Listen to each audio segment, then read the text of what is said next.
and welcome to this week's 2-Minute Drill. The Illinois House is in this week, the Senate is not. They've got a full schedule of committees. There are a lot of bills that we're watching, many of them very detrimental to the business community, but usually the session starts off a little slowly, so we don't expect a lot of committee action this week, but we will be on top of all the bills that really matter to you.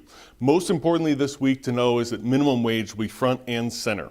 Unfortunately, we believe that the Illinois House is likely to pass a bill that's very similar, if not exactly the same as what the Senate passed last week on a $15 across the state minimum wage. It would be devastating to our economy, yet we have prevailed upon the governor and legislators, and we just don't seem to be getting as much traction as we should. We need a regional approach, we need some different wage scales and impact different businesses that need the help. So if you haven't talked to your legislators, if you haven't made those phone calls, please go and do so. Very, very important that they hear from us to try to derail what we think is very, very detrimental $15 across the state minimum wage.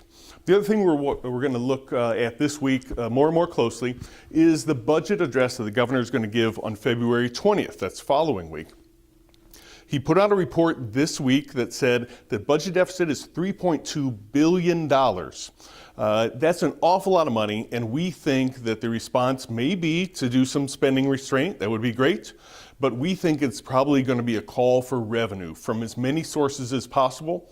And that means your industry, if they've got an important tax treatment, an exemption, what have you, that this is going to be under the gun. So if your industry has a really important tax treatment, time is now to be talking to legislators about preserving that, to protect it, because they're going to be a grab for revenue to go ahead and fill that $3.2 billion deficit the governor is talking about. So we will have to see what happens. We'll be on top of it for you, and we'll talk to you next week.